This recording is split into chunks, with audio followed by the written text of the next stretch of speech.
Good morning.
Good morning sir. Good morning. Host वहीं से जाके होते हैं क्या?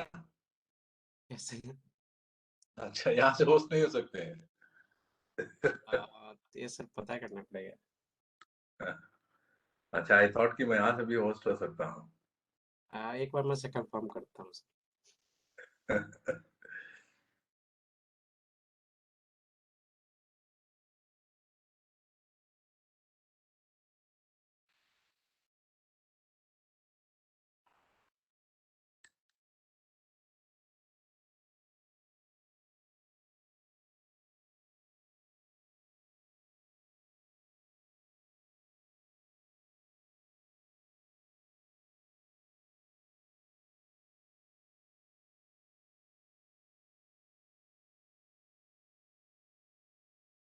सर आपको सर होस्ट बना दिया गया है सर।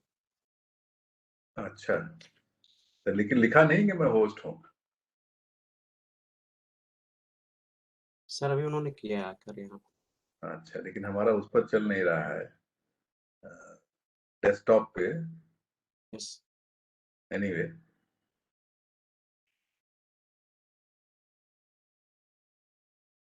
ठीक है, हम इसी से ज्वाइन कर लेंगे, फोन से ही कर लेंगे। पता नहीं, इससे नहीं वो कर रहा है। देखते हैं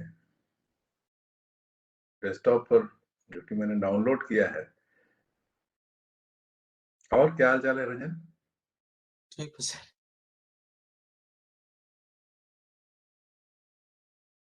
चलो, तैयार हो?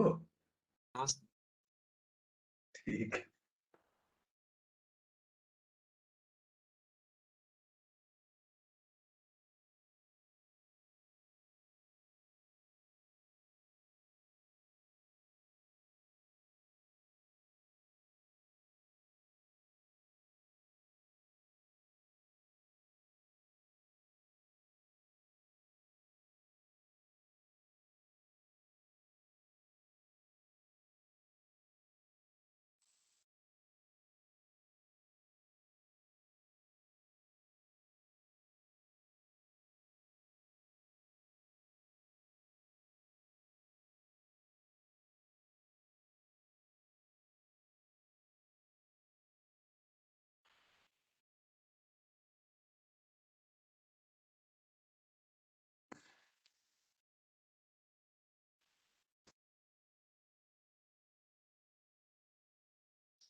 Should we start? Yes. Good morning, everyone. I am Dr. Ranjan Bhatnagar, Associate Professor from Department of Medicine. Welcome all of you to the Clinical Society meeting. Today we have two presentations. First one from Department of Medicine, Unit 6. Moderator of which presentation is Professor Madhkar sir.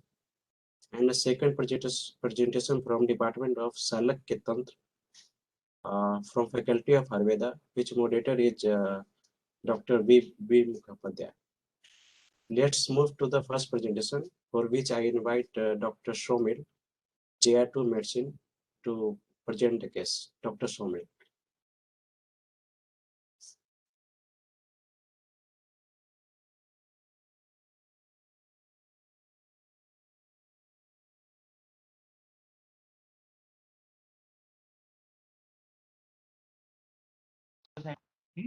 Of Unit 6 of Department of General Medicine. I am Somil Singh, JR2 of Department of General Medicine. The session will be moderated by Professor Madhukar Rai sir and Dr. Ranjan Bhatnagar sir.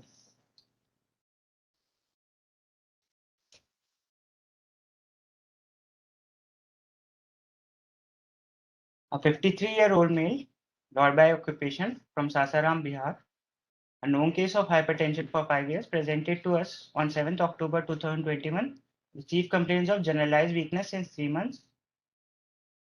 This generalized weakness was insidious onset in the form of extreme asthenia due to fatigue and lethargy. Patient's day-to-day activities were impaired, and this feeling of fatigue was present at rest and exertion both.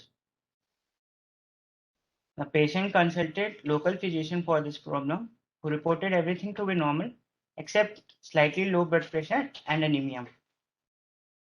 Antihypertensive, that was telmisartan, was stopped and hematinics were started, but patient got no relief. And after multiple consultation, he visited ROPD. We did a systematic review. There was no history of fever, weight loss, daytime sleepiness, headache, altered sensorium seizure, cough, shortness of breath, palpitation, syncope, chest pain, pain abdomen, distension, diarrhea, jaundice, oral ulcer, photosensitivity, joint pain or muscle pain. The only positive finding was vitiligo, which the patient has been suffering for 10 years, for which he was never treated. The family history was non-contributory. Patient had no history of alcohol or tobacco addiction. His sleep cycle was normal. His gallbladder habits were also normal. On examinations, patient was well-built with mild facial puffiness and well-oriented to time, place, and person. He was afebrile at the time of presentation.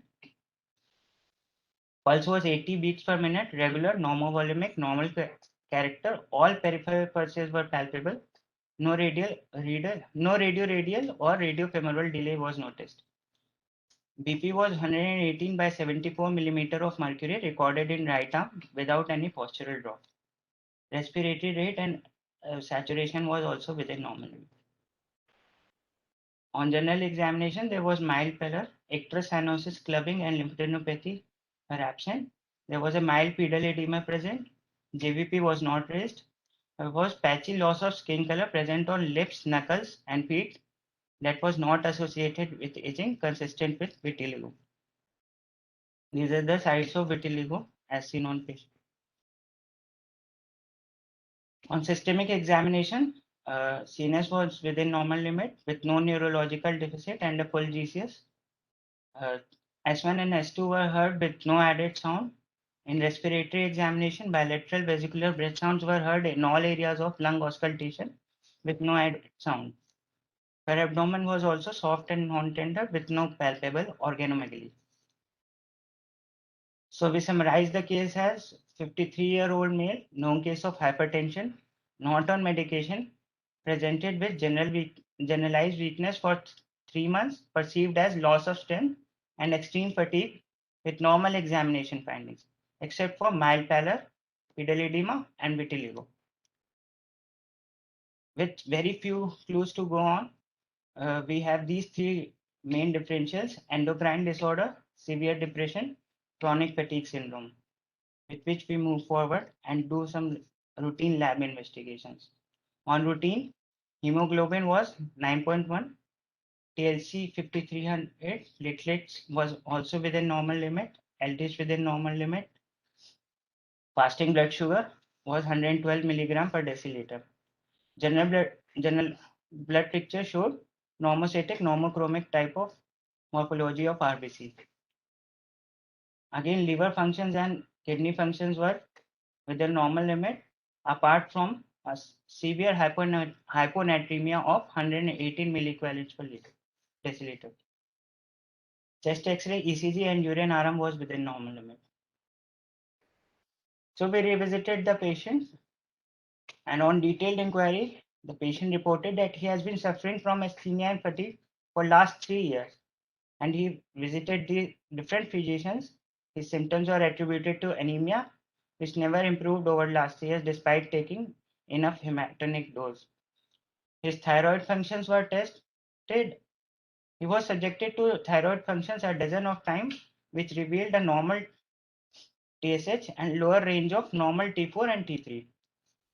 On 2 occasions, he was hospitalized for extreme weakness, and on both occasions, his serum sodium was found to be low, and he was treated with saline and fluids with partial recovery for some days.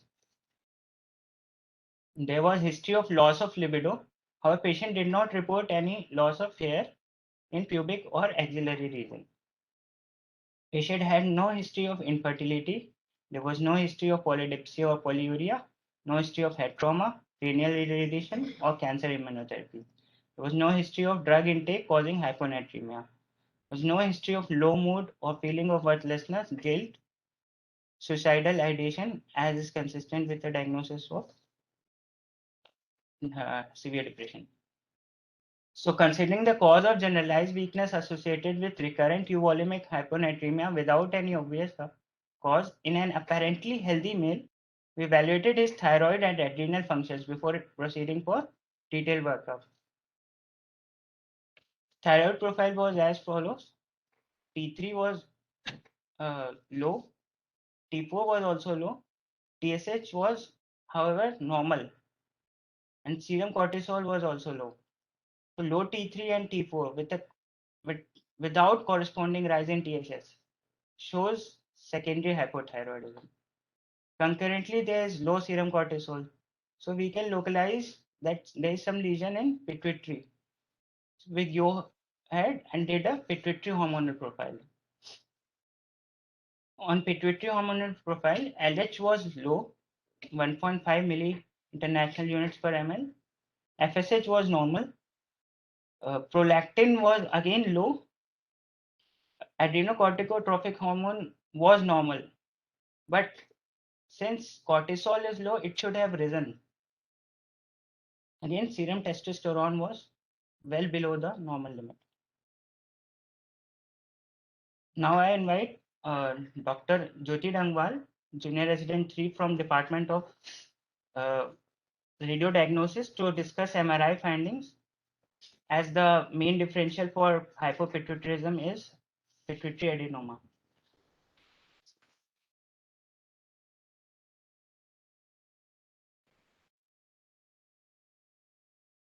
Good morning, everyone. So these are the axial T2 weighted and sagittal T2 weighted MR images we obtained from the patient. On both these axial and sagittal T2 MR images, we can see that the pituitary fossa is filled with the CSF with this thin pituitary tissue, which we can see in the sella turcica. So this is consistent with partially empty sella, which very well correlates with the clinical features of the patients of hypopituitarism. Thank you. And rest of the brain parenchyma was within normal limits.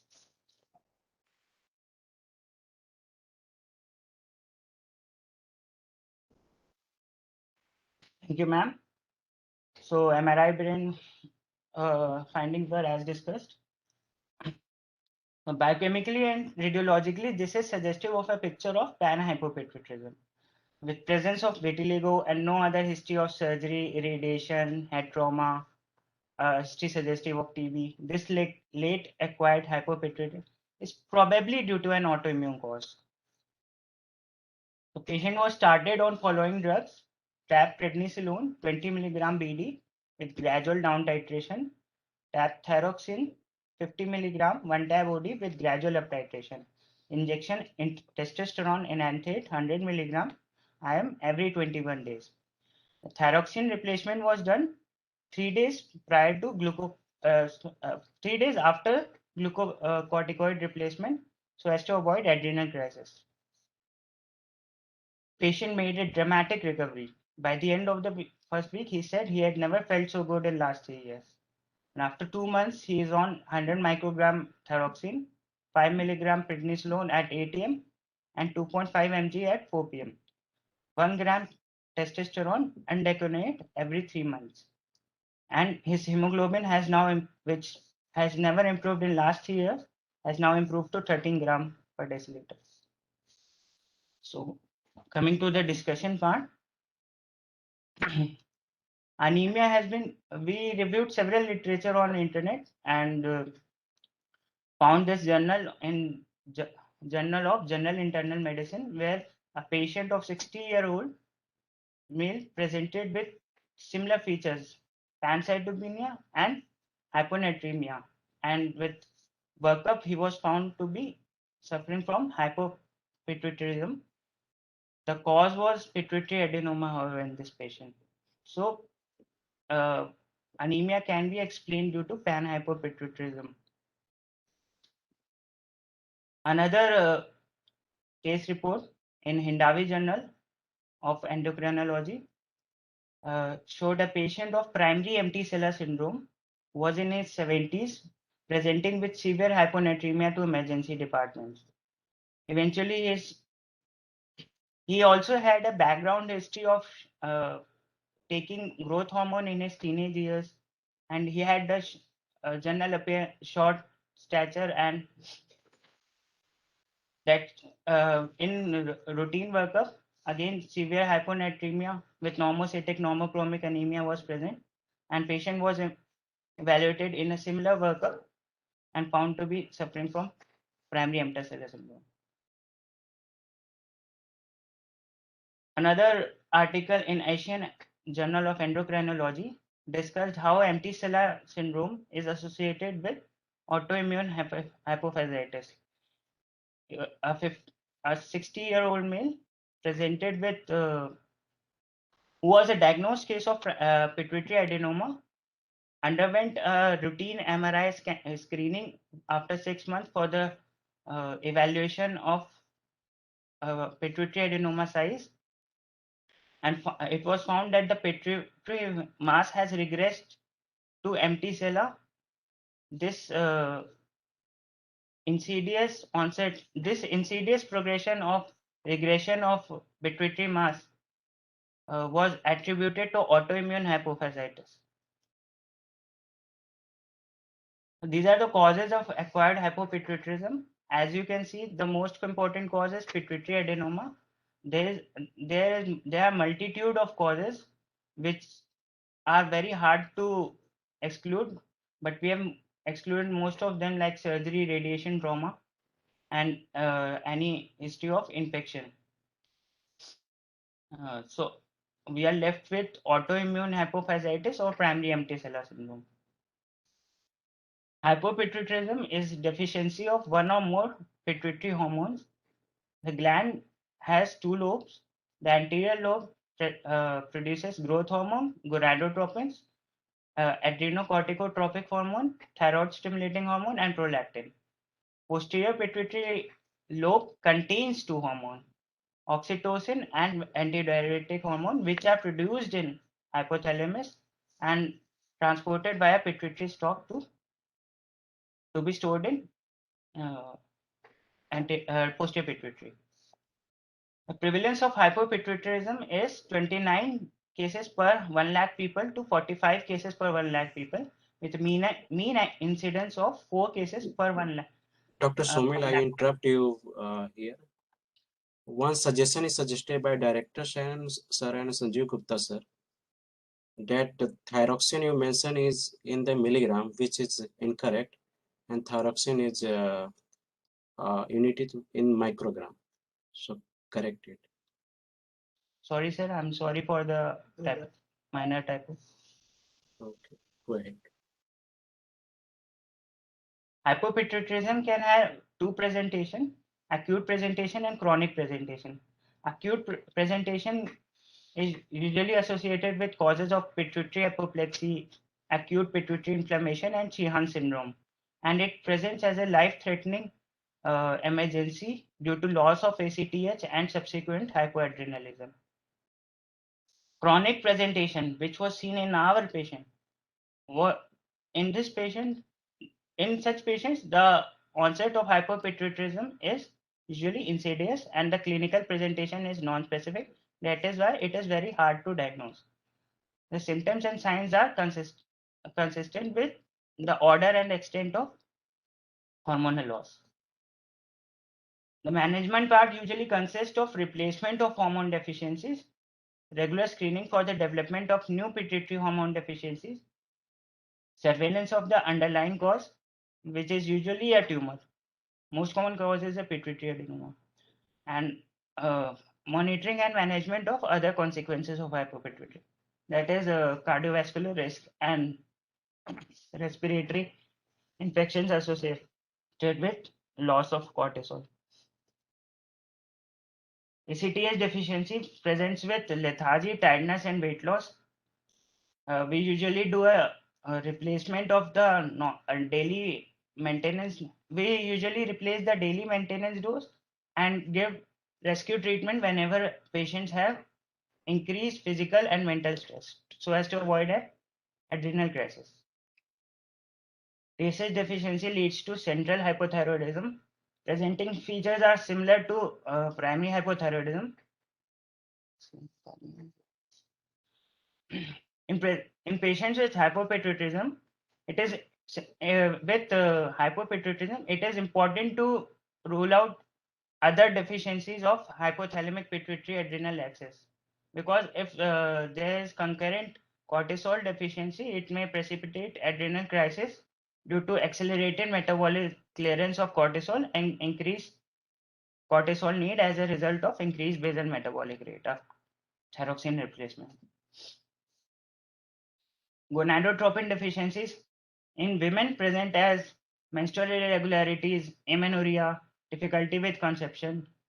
In men, it presents as testosterone deficiency or infertility or both.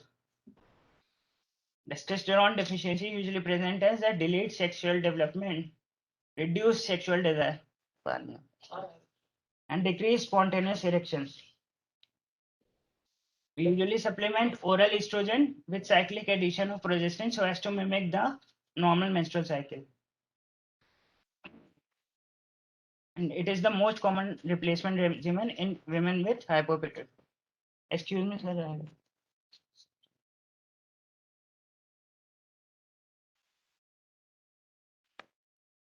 For men with hypopituitarism, testosterone can be replaced using depot formulation for IM injection or transdermal or oral preparation.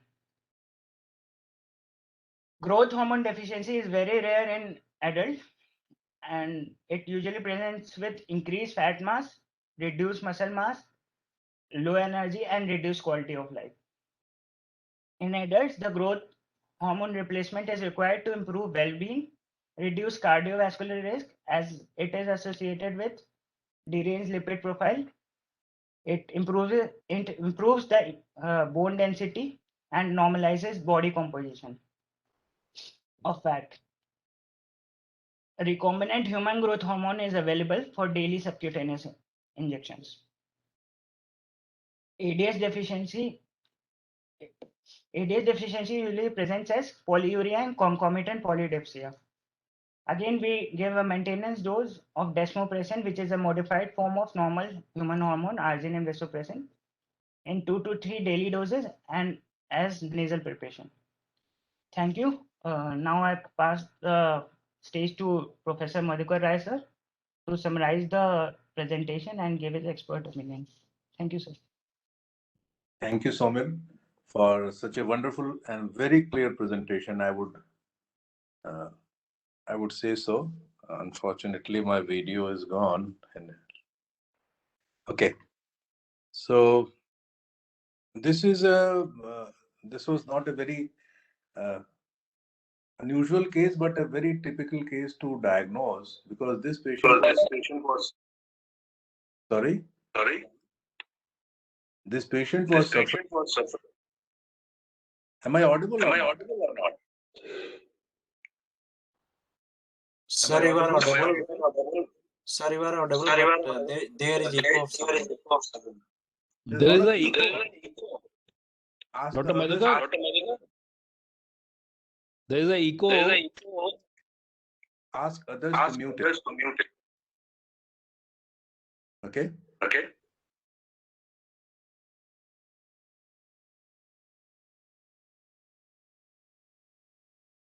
So this was a bit because the patient coming to you repeatedly without any improvement, and you don't find any obvious abnormality on the patient. But when you look into the history of this particular patient, this patient has recurrent hyponatremia. Here I would like to say that the patient has got a recurrent hyponatremia, especially young, because we frequently see elderly patients with hyponatremia. But young patient presenting to you with hyponatremia without any implicating drug, especially thiazide diuretics, then you have to suddenly think that whether it is a paraneoplastic syndrome or something like that. But if you get a hyponatremia, euvolemic hyponatremia, which suggests that patient has got a low sodium, low potassium, low uric acid, and the patient's kidney functions are also normal. All these points towards a euvolemic hyponatremia. And the most, in adult patient, if you get hyponatremia, you have to look for paraneoplastic syndrome. But this patient has got a 3 years history of profound weakness. He was saying that as a lawyer, he doesn't feel like walking, he not taking few steps. And when we got back, he gave the history for last 3 years. Diagnosing, and rightly what was done, that this patient hyponatremia, the first you try to look for a thyroid dysfunction and a cortisol dysfunction. Now here I would like to point out that many times we order only TSH. And when you order TSH is within normal limit. Now you have to look at, this is a situation where T4 is also needed. You order a free T4, and if that is low and TSH is normal, it suggests that inappropriate response of pituitary to low thyroid. And this is a clue to the diagnosis. And the second clue is that the patient has got a low cortisol along with low ACTH. So both of these very clearly pointed out. So we could clinch the diagnosis very early on. The first presentation, and when we did this, and then we did the pan pituitary function. We did not deliberately do a growth hormone dynamics. To our surprise, when this hormone was clearly suggestive of this panhypopituitarism. But when we did an MRI, we were expecting a non-functioning adenoma or something like that. It turns out to be primary empty cellular syndrome. And in primary empty cellular syndrome, especially partial one, getting a panhypopituitarism is very, very unusual. Usually you get few hormonal deficiencies, but here the patient has almost panhypopituitarism to a severe extent. So that was a bit, because in empty cellular syndrome, only 10% of the patient will get panhypopit. And empty cellular syndrome per se is not very common. And diagnosing them in a male, especially when this is incidentally diagnosed in majority of males, when they present to you with headache and other things. Sometimes they may have CSF rhinorrhea, and when you investigate it, you get a primary empty cellular syndrome, or accidentally, when on a lateral pituitary X-ray, you find that the cella is enlarged, and you investigate the patient, you find that it is empty cellular. So this is how. Now, in the wake of vitiligo, in this young patient, we thought that it could be autoimmune, but there was no other autoimmune marker on the patient. But still, we consider it as autoimmune hypophysectomy, and autoimmune damage could be the cause of, because we could not find any tumor. So in secondary empty cellular, when you have got a tumor and it undergoes infarction, you can get a secondary empty cellular. But here, we could not locate any tumor inside the pituitary.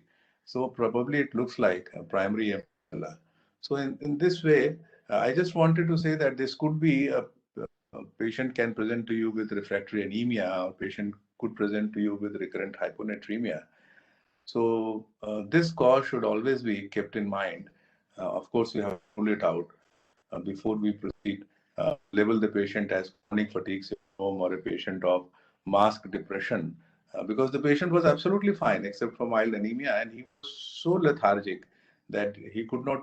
He doesn't feel like he could do everything, but he doesn't feel like moving around. But his sleep wake cycle was normal. Everything was so. That was the challenge. And fortunately, we could diagnose it very quick, very early on with the suspicion. So if there are questions, comments, or suggestions. Thanks, sir, for such a informative remarks.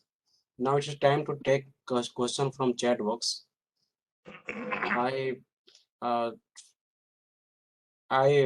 First question from Dr. Anand Kumar. I request him to please unmute himself and ask the question. Yeah, good morning, sir. Thank you. Such excellent case, sir. This is for the resident, sir. I just want to know, means, what is his in mind that when he correlate these presentation with vitiligo, because there was no differential in autoimmune other endocrine disorders. It should be there. And second is what are the causes of empty cellular syndrome with hyponatremia? What are the differential with these radiological and this biochemical correlates? Like we said that this patient has got vitiligo, and presence of vitiligo, is an autoimmune disease. So it's clearly a marker of autoimmunity. And with that, we proceed on to investigate for autoimmunity, which could be a possible cause of panhypopituitarism in this particular patient. But if you want markers of autoimmunity, the cost of investigation will be enormous, and they are not also routinely available. I'm not very sure that what is the reproducibility of these tests. So we deliberately did not order, because had even we diagnosed the patient with autoimmune hypophysectomy, we had nothing to do except for an academic exercise that this patient is having autoimmune. But of course, autoimmune disease is in the back of our mind, and we will be following this patient up. We will wait for some emergence of some other autoimmune problems. And whenever you get, normally it is said that if you have got adrenal insufficiency, the patient present to you with sort of hypovolemic hyponatremia. But here this patient has got probably due to thyroid and adrenal deficiency combined together, and these patients had severe euvolemic hyponatremia, which was clearly suggested by all the functions to be normal, and the patient was never dehydrated. Neither he was ever volume overloaded. So these are the comments. And regarding the observation that milligram and microgram, probably it was written mcg, and it was read. When we write milligram, we say mg, and when we write mcg, we say it is a microgram. But unfortunately, it was read. For that, sorry for that. And if there are any questions. So next question from Professor Sanjeev Gupta, sir. I request Sanjeev Gupta, sir, to please unmute yourself and ask the question. Thank you, Atul. I was just wondering, what is the cost of the recombinant human growth hormone, which you said would be given as a daily subcutaneous injection? It is now not very expensive, if so as to say. A single dose, single day dose will cost you around 400 to 500 rupees. Achha, okay. Thank you. Thank you. I thought it was very costly. But if you have to give for very, very long period of time, if you give 400 milligram daily, 400 rupees per day, and with just for a little bit of strength and muscle mass, it can grow. The fat will melt out. The muscle mass will grow. Many of the bodybuilders, they take growth hormone. Okay. And this is now very vogue in bodybuilders to take growth hormone and IGF-1. Okay. Thank you. Thank you. Thank you, sir. Due to limitation of time, we have to stop here and move to the next presentation. For next Thank you. presentation, I invite Professor Mukhopadhyay, sir, from Department of Salakya Tantra, Faculty of Ayurveda.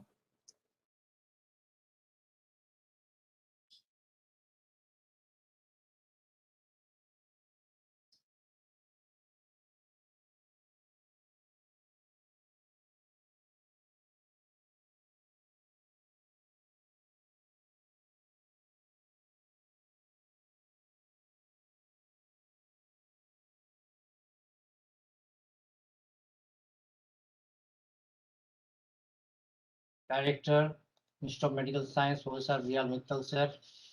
Coordinator, co-coordinator, my senior and junior faculty members, participants who have attended of today's CSM program. Today is the term of Salak Tantra. Salak Tantra is one of the important clinical branch of Ayurveda, which has got three sections. That is Ayurveda Netra ophthalmology, Ayurvedic ophthalmology, Koronasa Kontha Siriroga, Ayurvedic otorhinolaryngology, and Danta Mukharoga, oral and dentistry in Ayurveda. Today the topic of CSM topic of today's clinical case presentation is a case study on cystoid macular edema, and it will be presented by one of our departmental residents, Dr. Shivani. May I request Dr. Shivani for presentation, please. Thank you, sir. Good morning to all respected teachers, seniors, and other faculty members. Today, I am presenting a case study on cystoid macular edema and Ayurvedic approach on the behalf of Department of Shalakya Tantra, Faculty of Ayurveda, IMS BHU. Next objective, to report a case of chronic cystoid macular edema who presented in Shalakya OPD of Ayurveda, Sir Sundarlal Hospital, BHU, and was treated with Ayurvedic medication for 1 month and found excellent result in terms of evidence-based parameters, that is visual acuity and OCT reports without reoccurrence, along with patient satisfaction. Now a case, a female patient of age 69 years, resident of Banaras, presented in Shalakya OPD, number 13 of Ayurvedic wing of Sir Sundarlal Hospital, BHU, on 24 April 2014, with the chief complaint of blurred vision in right eye since 3 years. History of present illness. According to patient, in 2011, patient was diagnosed with cystoid macular edema in right eye, for which she was given laser photocoagulation therapy in a hospital in Bangalore, and her vision restored. Again in December 2012, her vision deteriorate and she was diagnosed with cystoid macular edema in right eye with central macular thickness 430 micrometer according to OCT report. She was given intravitreal Avastin injection in right eye, followed by continuous use of non-steroidal anti-inflammatory drug group eye drop. Patient repeated OCT examination. February 2013, central macular thickness 367 micrometer. March 2013, central macular thickness 394 micrometer. And August 2013, 422 micrometer. In August 2013, she was given intravitreal Avastin injection again in the right eye, followed by OCT examination with central macular thickness 394 micrometer. On August 2013. In April 2014, the central macular thickness is 367 micrometer. Patient was continuously using non-steroid anti-inflammatory drug group eye drop in right eye. This is a picture of OCT examination. The central macular thickness is 430 micrometer with cystic space around foveal region in December 2012. Changes in the central macular thickness reading according to the OCT findings. After giving the Avastin injection, in December 2012, the central macular thickness is 430 micrometer. After given the Avastin injection, the central macular thickness gradually decreased, and February 2013, the central macular thickness is 370 micrometer. and the central macular thickness is gradually increased, and after the treatment of in BHU, the central macular thickness is April 2014 in 216 micrometer. Patient was taking anti-inflammatory eye drops from long time. Also, she was given intravitreal avastin twice, but the patient was not satisfied. Her vision was blurred and there was reoccurrence of macular edema. She was advised for intravitreal injection again. Then she visited Ayurveda OPD. Now comes to the past history. She had history of hypertension, for which she was taking medicine since 2 years and BP was under control. Patient was taking antihypertensive treatment, amlodipine 5 mg plus atenolol 50 mg. Family history. There is no significant history related to the eye in family. Personal history. Hygienic status is good. No history of any addiction and related to any drug history. Sleep is disturbed and appetite is normal. Now comes to the Ayurvedic examination part. First one is the Ashtvidha Pariksha. First Pariksha is Nadi Pariksha. Now after the examination of Nadi Pariksha, that is pulse, the Nadi is Vataj and pulse rate is 80 per minute. Examination of Mutra Pariksha, that is urine Pariksha. The urine color is Pitab Shvet Varna with the frequency of 5 to 6 times per day. Mal Pariksha, that is examination of stool Pariksha with the normal and with the frequency once a day. Jiva Pariksha, tongue Pariksha, Niram tongue, that is uncoated tongue. And after the examination of Shabd Pariksha, her Shabd is spasht and clear. Sparsh Pariksha, Anushnik, that is febrile. And Drik Pariksha, only blood vision in right eye. And Akriti appearance is her Akriti is lean and thin appearance. Now comes to the Dashvid Pariksha. Prakriti's physical status is Vataja Kapaja predominant. Vikriti pathology Tridoshaja. Shar Pariksha, that is status of tissue Asthisara. Semnan, that is compactness, that is Avar denotes to the weak. That is Pramana anthropometric examination. Avar, that is after Shatma Pariksha, that is adaptability. Pravar Satmya Pariksha, this is mental status, Madhyama, medium. Ahar Pariksha, which is Madhyam. Vyam Pariksha, by the exercise, which is our Vyam Pariksha, this comes to the under the Vridhavastha.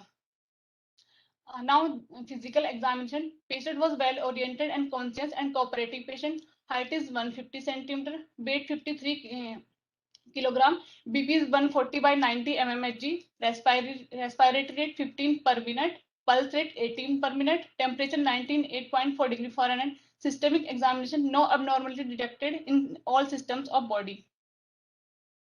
Now examination of the eye.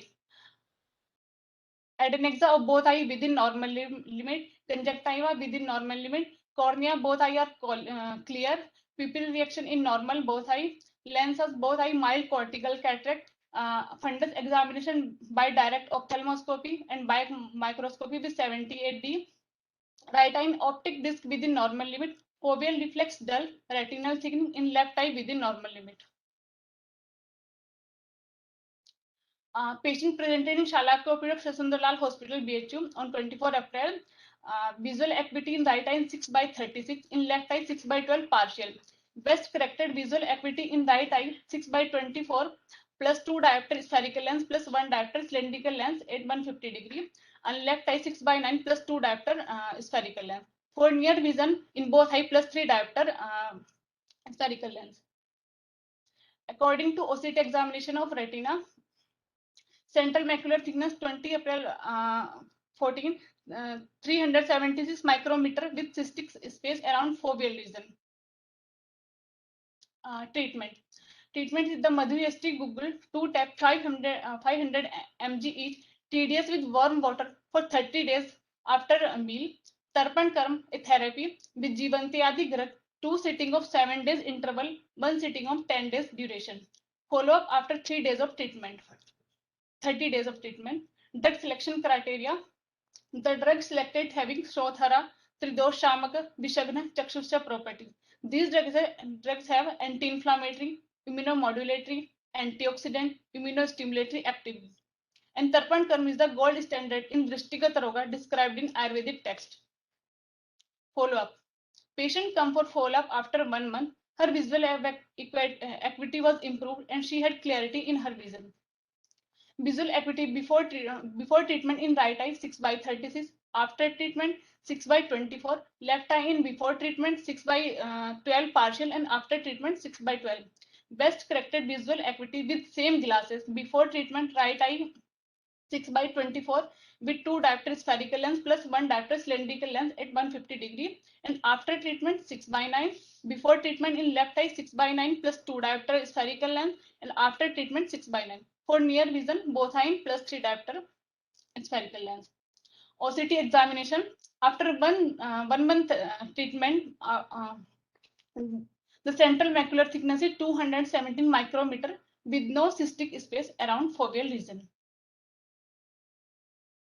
With this treatment, the patient was satisfied as her vision improved, clear and static. Also, the central macular thickness reading for the first time during the whole course of a treatment period came within a normal range, and it was controlled within normal range thereafter. The patient is in regular follow-up and her vision is static and her central macular thickness maintained within normal range. Now come to the discussion part. Cystoid macular edema is common and non-specific condition that may occur with any type of macular edema. In this, there occurs accumulation of fluid in the outer plexiform and inner nuclear layer of retina with the formation of fluid-filled cyst-like changes. Long-standing cases usually lead to coalescence of microcystic space into large cavities. The patient complains of impairment of central vision associated with positive central scotoma. Pathophysiology. Macular edema is caused by disruption in the normal permeability of barrier of retinal, that is blood retinal barrier. The blood retinal barrier is responsible for restricting movement of plasma constituent into the retina and it maintaining hemostasis. The blood retinal barrier has two components. The inner is composed of the endothelial cells of the retinal blood vessel. The outer is composed of the tight junction between retinal pigment epithelial cells.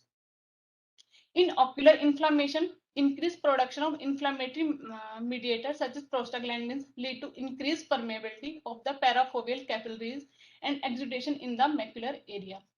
The following soluble factors have also been implicated in promoting blood retinal barrier breakdown leading to macular edema: adenosine, prostaglandin, tumor necrosis factor alpha, interleukin, vascular endothelial growth factor, and vasoactive peptides such as bradykinins and kallikreins. The main cause include vascular disease, diabetic retinopathy, hypertensive retinopathy, and retinal vein occlusion, and intraocular inflammation following cataract and intraocular surgery, drug-induced such as adrenaline, latanoprost, nicotinic acid, other disease, retinitis pigmentosa, vitreomacular detraction, CNV, intraocular tumor, epiretinal membrane. The treatment includes laser photocoagulation, steroids given topically, intravitreal or posterior periocular injection, systemic carbonic anhydrase inhibitors, intravitreal anti-VEGF, etc. etc. Conclusion: Ayurvedic medication and Kriya therapy have a good role in many ophthalmic diseases. A well-planned combined therapy can result in good outcomes with patient satisfaction. In the present patient, there was a significant improvement in the chronic cystoid macular edema. This may be because of the anti-inflammatory action of the drugs, suppression of the capillary permeability, or increase in the active water excretion by the retinal pigmentary epithelium. In order to see the exact mode of action of the drugs and Tarpan therapy, further studies are being carried on. To correlate cystoid macular edema exactly to the disease mentioned in Ayurveda is difficult, but it can be categorized under Drishtigat Roga, Timrit Ridosha, second Patalgat, mentioned in Ayurveda, as there is loss of central vision. Now comes to the Ayurvedic discussion. I would like to Professor B. Mukhopadhyay sir explain the next part of.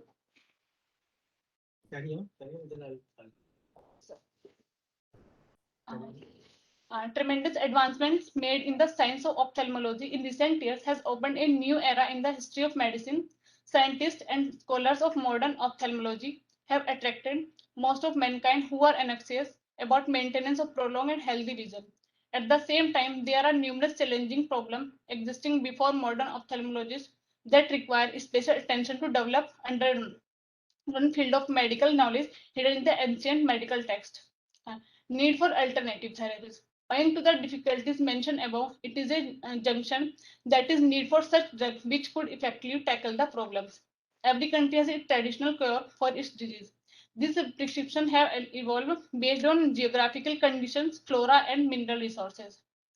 The strength of Ayurveda and scope. A vast number of indigenous drugs coupled with innumerable claims of their varies using elevating wide range of ophthalmic affections calls for scientific validation for their attributes and principles. Ayurvedic literature record more than 50 ophthalmic plant drugs and more than 40 metals minerals have diversified pharmacological action on visual system and adnexa of the eye. Tarpana. The patient is made to lay supine position in a good lighting and ventilated room. Then the eyes are encircled with a film, compact leak-proof pali made up of paste of powder, mask. Then powering of medicated grit upon the eyes. The eye is made to open and close several times when the specified duration is or grita is removed. Tarpan is used for both preventive and curative in ophthalmic cases. Now this is the Tarpan procedure.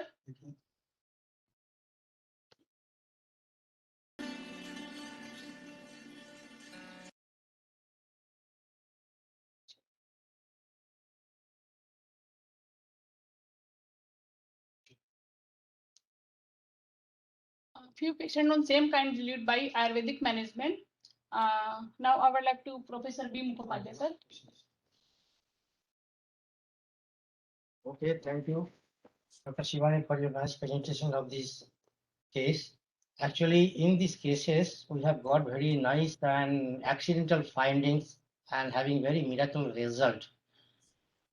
Of course, behind prescription, behind this treatment, we plan to do some logic, especially Ayurvedic medicine, which have been already GMP product, and our Ayurvedic procedures. This Modusti Gukul one medical polyherbal medicine, which is available even in market, but we prescribed it from the Kerala Ayurvedic Aushadhalaya, and it is GMP product, 500 mg 3 times. Actually, its maximum dose is 5 grams per day, but we given only 300 grams per day. And this, along with this, we are giving the gold standard procedures, that is Tarpan Karma. Tarpan is one of the finest method in Dishtigata Roga. As per Ayurveda, Dishtigata Roga, which is concerned with the visions and the central vision. So these two have been planned for treating these patients. Patient becomes dissatisfied with his previous treatment. Again and again, there is recurrence. But in this procedure, in this protocol treatment, thereafter patient is being followed up, and these are the different followed up. There are no recurrence of the central macular thickness, and patient's central vision has been recouped. And these are the some patients in this kind. Varanasi, Delhi, Varanasi, Bangalore, Delhi, Gaya, and on the basis of clinical study, 2 papers have been published. Probably on the basis of paper published and net browsing, patient came to me and they have been treated. Question: the drawbacks of this science, what I think, what's the exact cause? What's the exact cause of this macular edema? That we couldn't find out because we don't have such facilities. Only here we have 2 parameters, that is visual acuity and optical coherence tomography. Of course, one most important is the fluorescent fundus angiography, and due to lack of facilities, it was not problem. But OCT is superior than fundal angiography, because in opaque media also it can give, because it is one of the most non-invasive and reproducible living histopathology of the retina, which gives the information even within up to 3 micron. So this is the best parameter for finding any lesion in the retina. So we have used this OCT from modern ophthalmology with the help of Professor O.P.S. Moria. And one more drawbacks of our study, is how the drugs work. How the drugs work is very difficult. It's a million dollar question because we are very difficult to explain the pharmacology and pharmacokinetics and pharmacodynamics of these two drugs. But what we have given orally, probably it has anti-inflammatory. These drugs having 12, 13 polyherbal products are having mostly anti-inflammatory, Sothagna, then Tidostomach and Chakshusha, that is beneficial to the eye, which has been written in our Ayurvedic text, and of course it is Vishagna, that is detoxification. So probably with this quality, with these properties of the drug, this inflammation of the retina, especially is a fluid which has been accumulated in the layers of the retina, that is within outer plexigum and inner nuclear layer, that has been, the permeability of the capillaries has been reduced, and the fluid which has been accumulated, that probably excreted through the retinal pigment epithelium, and this is its normal function. And one more drawback of this study, but we are exploring one by one to find out exact cause of the macular edema. Because macular edema is a sign. This is not the disease. It may be happen for any disease. That is especially due to the disease of the microvascular disease of the retina, maybe diabetic retinopathy, hypertensive retinopathy. Of course, the patient was suffering from hypertension, but there is no such retinopathic findings. And central as well as branch retinal malformation. Sometimes it may happen due to some surgery of the eye, especially if there is complicated and eventful cataract surgery. Sometimes some intraocular surgery, especially keratoplasty, then scleral buckling, or there is any other surgical procedure that may happen. Sometimes due to use of some medicine, especially in as per modern text, adrenaline, 2% epigidin, and latanoprast. This is a prostaglandin analog drugs, which is mostly prescribed in glaucoma patients. So that may also causes macular edema, and sometimes some other disease causes the macular edema, and some retinal disease, retinal pigmentosa, gyrate atrophy, and some ocular trauma, and above all, idiopathic. Whenever we cannot find any causes, we may be considered as idiopathic. So these are the three, those are five, of course. So that's why we are this type of patients, whenever comes, we are exploring and one by one which of the products of the which of the ingredients of the monogesticule may be acting. So in that way we have grouped, and this is our in future work of the sister macular edema. Thank you. Thank you, sir, for this valuable remark. Before going to the taking question, there are few suggestions for the resident about slides. Slides was very busy, and it should be bulleted. One suggestion from my side, the reference was missing. The information given by you, mentioned by you in the slides, the reference from where you have taken must be mentioned. Now it's So can I ask a question?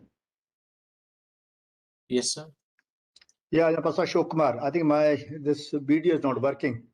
So it's a good presentation from the department, but I would emphasize that slides, the quality needs to improve. I mean, the matter should be presented in a manner which can be easily understood by the audience. One thing. And I emphasize the importance of giving references. Now is the era of evidence-based medicine. So we should also have evidence-based Ayurveda. So I think that's important. If the evidence is not there, even that needs to be, mentioned. And there's a high time that we start generating evidence in favor of Ayurvedic drugs and medications. Only then the Ayurveda will be able to sell itself to a larger audience, beyond India. It has high cultural acceptability, but what we need is more evidence using modern methods of research which will really, I mean, I'm not downplaying the importance of Ayurveda. Ayurveda is important. People have a lot of respect and acceptance of Ayurveda. But we need evidence to say, okay, this works and this does not work. The science doesn't mean that it always works. Sometimes we may think differently, and the experiment or the clinical trial may prove it differently. So we want this kind of discussion, and the discussion should not be unnecessarily long. We should give time to the audience to make comments or ask questions so that we can enrich this clinical society meeting, and we can improve our presentations and the patient care. And both the systems of medicine, both modern medicine and Indian medicine, need to work together. We should be complementing rather than competing with each other. So that is my message. Thank you very much. Thank you, sir, for your wonderful suggestion. I will be incorporating later on. I know what times will come. Thank you, sir. Sir, it's a time to take question. I request CS Pandey sir to unmute yourself and ask your question. Thank you, sir. Very good morning to all of you. Actually, there was my query that what was the reason to choose this Madhvesti Gugulu and this grit for this particular patient? Was there any indication before, or you have chosen by your own discussion? No, because we have gone to the pathology of the disease, as there is swelling, in the retinal layers, especially external limiting membrane and inner plexiform layer. So it is struck my mind what should be the Sotha drugs, which are very potent, and these drugs have been prescribed in Sotha Dikar as well as Gonarok Chikitsa, this Madhvesti Gugulu. So with an idea, this has been chosen, and in the disease of the Dristigata Roga, it has been found that whenever the drishti or a vision has been hampered, the Tarpan Karma is very much potent. So these are the root causes of finding and of choosing these medicines. Even we could not be any consideration of Madhvesti as made here? No such. We have given 1 month, and because there's some study, lot of study, Madhvesti Gugulu, especially in Gonarok Chikitsa and Sothahara. Even 8 gram per day can be given, but we have given only 3 gram. After taking the medicine, patient gave no complication or no indigestion, no gastric irritation, no any abnormality, no any bowel changing condition. So patient having no complication. And of course, we have measured full protocols of the Tarpan Karma therapy. So thereby, there is no such complication or side effect of using these two medicines as a combination. And it is very difficult. Of course, in few cases, we have given only Madhvesti Gugulu, and a few cases only this Tarpan Karma. But we couldn't find so much suggestive or remarkable findings. But whenever we have given this combination, so it is very difficult to explain how the combination, whether it is synergistic or some effect, this to be explored. Okay, sir. Thank you. Thank you, sir. Thanks. We are running short of time. So at last, I request Honorable Director, sir, to give concluding remark. Thank you, Dr. Ranjan. Thanks. So 2 cases, one from modern medicine, one from Indian medicine. First case from modern medicine, that hyponatremia, normal volume. So it's a good case, good presentation, but clue was hyponatremia only. Otherwise, in the periphery, these cases usually remain untreated because they just weakness, give this medicine, that medicine. Exact cause usually is not evaluated. But in institutes like this, it's good that the clue is always catched up like this, and further investigations are done and patient gets benefited, treatment is done. In this patient, though, this empty cella, no tumor, nothing, and it is autoimmune or accordingly treatment will continue. good presentation, good case. Second, also Indian medicine, this macular edema, we learned something from our Indian medicine system also, Ayurveda, how they treat, it's good. Their presentation should also be there in clinical meetings so that we can complement, as Professor Shok already mentioned, each other and find out where modern medicine doesn't work. So if Indian medicine can work there, it is always good. So with the evidence based, of course, they can present. So good presentation. Nice. Congratulations. Thank you very much.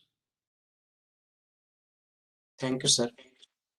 It's it's a time to close the session today. Thank you to all of you. Thank you.